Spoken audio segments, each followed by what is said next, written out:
These are auction catalogues of the Shanahan's stamp auctions. Now, Shanahan's was an auctioneer in Dublin in the 1950s, and they started off as just a general household furniture auction house until along came a man called Dr. Paul Singer. He convinced them that he could sell stamps through their auction house and they'd all become rich, which they seemed to do. They produced lovely catalogues, as you can see. In a very short period of time, they were attracting some of the biggest and most valuable collections of stamps in the world just from nothing. One of the things that Singer did was to get people to invest in the stamps. Everyone could buy shares basically in this company, and he guaranteed that they would make money out of it. This is one of the flyers that would appear in each of these catalogues. As you can see, profit from stamps without risk, which sounds a bit dodgy, and sure enough it was. And eventually the whole thing went pear-shaped. It turned out that Singer was using the money from one sale to buy stamps for the next, and it was basically a Ponzi scheme, as they're now called. But I think he invented it before Mr. Ponzi. This is a well-known little book about the history of the kind of fiasco. In the end, Singer disappeared.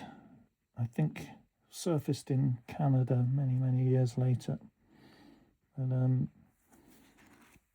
it makes for a really interesting story. That the auction catalogues now are really collected. People try to complete sets, partly just because of the interesting story, partly because there's only about 100 catalogues, and so it's something that you can try to collect. One of the rarest ones is this one, which is the first portion of the Burris collection. This is a few years before Burris ended up going to Robson Lowe.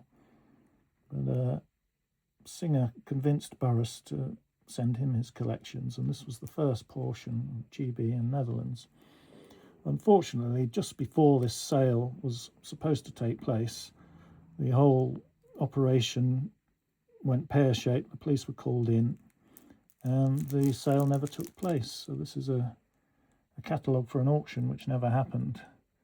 And if you want to try and collect all the Burris sales, which people do, this is an important catalogue which is quite difficult to get, because I suppose people threw it away when the sale didn't take place. So yeah, it's a nice rare catalogue. And as always, if you want to collect something, make sure you get the reference book on the subject. This one is by Wolfgang Maassen. This is the English language version, and that's the whole history of the Shanahan's scandal, and he lists and illustrates every one of the catalogues here, which is extremely useful. There's nothing like a good bibliography, I reckon. So if you like a bit of scandal in your philately, this is the one to buy.